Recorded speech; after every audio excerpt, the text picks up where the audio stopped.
You felt it before.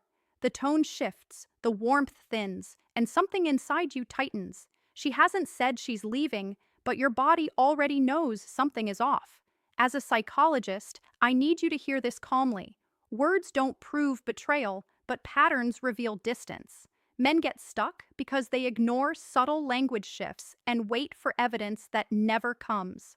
What I'm about to share isn't accusation, it's awareness. When a woman becomes emotionally unavailable, her language often changes before her behavior does. One word you might hear more often is busy, not as information, but as insulation. Busy creates distance without confrontation. It avoids explanation, avoids intimacy, and quietly lowers your expectations. You stop asking, you stop reaching, space expands without a fight.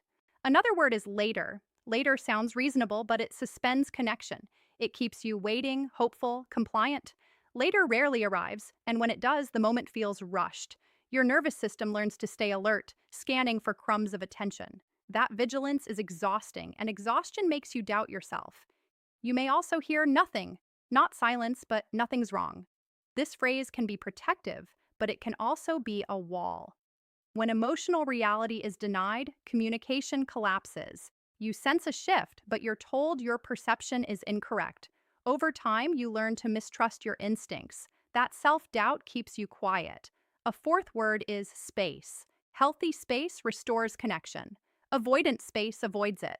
When space becomes indefinite, unstructured, and emotionally cold, something else is being prioritized.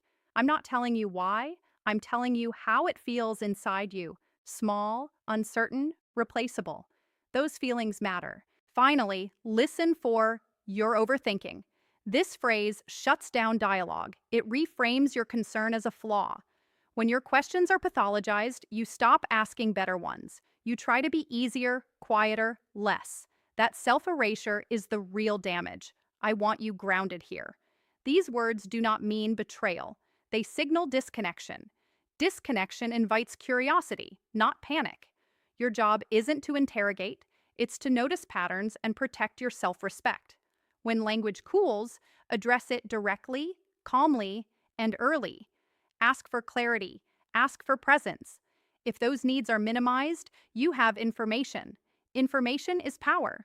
Men stay stuck because they hope words will warm again without action, but relationships are living systems. Language is the early warning light. You don't ignore the dashboard and blame the engine. You respond with intention. That response defines your future more than her choices ever could. Stay steady, stay observant, and remember, your worth is not measured by access to someone else's attention. It is measured by how clearly you honor your reality when it changes. That clarity is strength, not suspicion. This conversation isn't about fear. It's about awareness, dignity, and emotional literacy. Learn the language, then choose yourself with calm confidence. That choice will guide everything that follows from this moment forward today. Here's where most men misread what's happening. They focus on the words themselves instead of what the words are doing emotionally. Language isn't just communication, it's regulation. When someone's internal world shifts, their language adjusts to manage guilt, distance, and internal conflict. That's why the words feel colder, even when the sentences sound normal. Another phrase that often appears is "I'm tired." On the surface, it's harmless. But when it becomes the default response to connection, it signals withdrawal. Tired becomes a socially acceptable way to opt out of intimacy without explanation. You stop being invited into her inner world. Conversations shorten. Emotional depth thins. You start feeling like an interruption rather than a priority. Then there's, "I just need to focus on myself." In healthy contexts, this is growth-oriented. In fragile relationships, it can be a soft exit ramp. It reframes distance as self-care, which makes it difficult for you to question without feeling selfish. So you swallow your discomfort and tell yourself you're being supportive, even as your needs quietly go unmet. You might also notice an increase in "we're fine." This phrase sounds reassuring, but reassurance without warmth is empty. When fine replaces curiosity, playfulness, or future planning, it often means emotional investment has been redirected, not necessarily to another person, but away from the bond you share. The relationship becomes maintenance, not connection. One of the most subtle shifts is how often you hear, I don't know, not about facts, but about feelings, plans, or intentions. Emotional ambiguity protects someone from accountability. If nothing is defined, nothing can be challenged. You remain in limbo, waiting for clarity that never comes. Limbo keeps you attached without security. What matters most is how these words make you feel over time, not one conversation, but the pattern. Do you feel calmer, more grounded, more connected? Or do you feel anxious, unsure, and slightly off balance? Your nervous system is an incredibly accurate data source. It registers emotional truth before your rational mind catches up. Men are often taught to dismiss this information, to be logical, patient, and unbothered. But emotional awareness is not weakness, it's perception. When your inner state changes consistently around someone, something in the dynamic has shifted. That shift deserves attention, not denial. Here's the mistake that keeps men stuck: trying to fix the relationship by becoming less demanding. You pull back your needs, lower your standards, and tell yourself you're being mature. But self-abandonment never restores intimacy. It only teaches the other person that distance has no cost. Healthy relationships respond to honest observation. You can say calmly and without accusation, I've noticed we're less connected and I feel it. Her response will tell you everything. Not her words, but her willingness to engage, repair, and show up consistently. Effort reveals truth faster than explanations ever will. You are not responsible for managing someone else's emotional availability. You are responsible for honoring your own experience. When language changes, it's not a verdict, it's a signal. Signals are meant to be read, not feared. When you trust yourself enough to read them clearly, you stop chasing reassurance and start standing in self-respect. And that shift changes the entire dynamic, no matter what the outcome becomes. Now let's talk about the moment your intuition starts whispering and you try to silence it. This is where the real psychological tension lives. You feel a disconnect, but you rationalize it. You tell yourself you're being insecure, dramatic, or unfair. That inner conflict is not accidental. It's what happens when your perception clashes with your hope. Hope is powerful. Hope keeps men invested far longer than logic ever would. You remember who she was, not who she's being. You stay loyal to potential instead of reality, and in that gap, your self-trust erodes. The more you ignore your inner signals, the quieter they become. Eventually, you stop listening altogether. One of the most painful shifts happens when affection becomes conditional. Compliments disappear. Physical closeness feels scheduled or distracted. When you reach out emotionally, the response feels delayed or minimal. Not rejected outright, just unanswered in spirit. This ambiguity is what keeps you hooked. Clear rejection would hurt, but it would free you. Ambiguity keeps you waiting. You may notice you're the one initiating everything. Conversations, plans, repair, you start performing emotional labor to maintain balance. That imbalance drains you.